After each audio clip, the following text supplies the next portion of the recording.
औज़ुबिल्लाहिमिनश्शैतानिर्रजीम बिस्मिल्लाहिर्रहमानिर्रहीम अस्सलामु अलैकुम वरहमतुल्लाहि ताला वबरकातुहू। प्यारे इस्लाम भाई, आज आपको कुछ ऐसी चीज़ें बताई जाएगी वुज़ू के फ़राइज़ के अंदर की कुछ ऐसी चीज़ें और गुस्ल के फ़राइज़ की कुछ चीज़ें बताई जाएंगी, और जिनसे आज के नौजवान इस चीज़ से हट के हैं और नौजवानों को इस चीज़ का नहीं पता कि गुस्ल और फ़राइज़ के बारे में, और कब गुस्ल करना हमारे लिए फ़र्ज़ है, और जब हम वुज़ू करते हैं तो उनमें कितने फ़र्ज़ हैं, और जिन जो फ़र्ज़ ऐसे होते हैं जो फ़र्ज़ हमारे छूट जाते हैं तो हमारी नमाज नहीं होती उससे, ठीक है ना, और वुज़ू भी उससे मुकम्मल नहीं होता।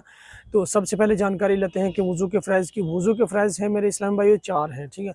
नंबर 1, चेहरा धोना, पेशानी के बालों से लेकर ठोड़ी के नीचे तक, एक कान की लो से लेकर दूसरी कान की लो तक पूरा चेहरा धोना।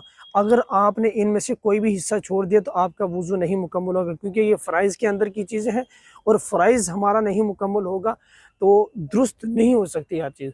और हम चलते हैं उसके आगे नंबर 2 पर। तो नंबर 2 पर है कि दानों, बाजू, कोहनी समेत धोना।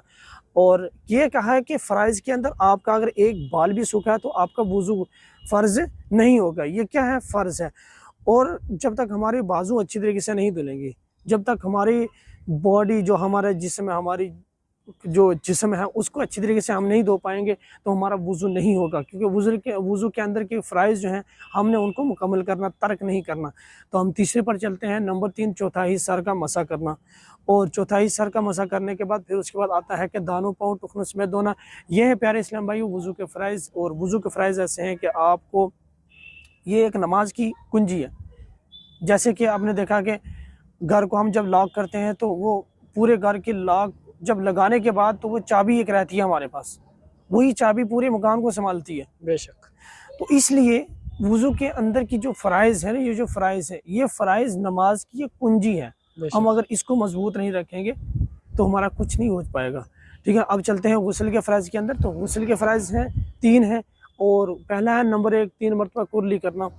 तो जैसे गरारा भी करते हैं ना, तो कभी कभी होता है तो किसी को जब गले में दर्द हो जाए वो गरारा करता है, वैसे ही गुस्ल के अंदर है कि गरारा करना। नंबर 1, 3 मरतबा कुरली करना, हलक तक पानी को लेकर जाना और गरारा करना अच्छे तरीके से। और नंबर 2 पर आता है नाक में पानी चढ़ाना। नाक की जो नरम हड्डी होती है वहां तक पानी डालना, 3 बार वहां डालना है, 3 बार नाक में भी 3 बार डालना है, और कुरली भी 3 बार करनी है। फिर उसके बाद आता है कि सर से लेकर पाँव तक पूरे जिस्म को तर करना। यानी क्या, अगर इसमें एक बाल भी आपका सूखा रह गया, गुस्ल के अंदर आपने गुस्ल आप कर रहे हो, फ़राइज़ 3 है, इन तीनों में से अगर आपकी एक भी छूट गया तो आपका गुस्ल नहीं होगा।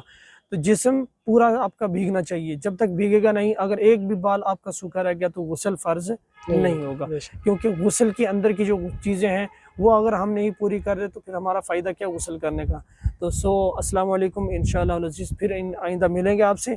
तो आज का यहीं तक। और मेरे भाई का यूट्यूब चैनल है, तो आसिफ भाई का यूट्यूब चैनल है, वो आप पर आ जाएगा आप तक, तो आप इनको सब्सक्राइब करें, सपोर्ट भी करें। और इंशाअल्लाह अज़ीज़ ऐसी ऐसी चीज़ें आपको और भी मिलेंगी, नमाज के अंदर की कुछ मिलेंगी। और आपको यही है कि आपको जिस चीज़ की ज़रूरत बन रही है आपको, वो चीज़ आप हमें कमेंट में बताएं तो हम इंशाअल्लाह अज़ीज़ आप तक पहुँचाएँगे। अस्सलाम वालेकुम।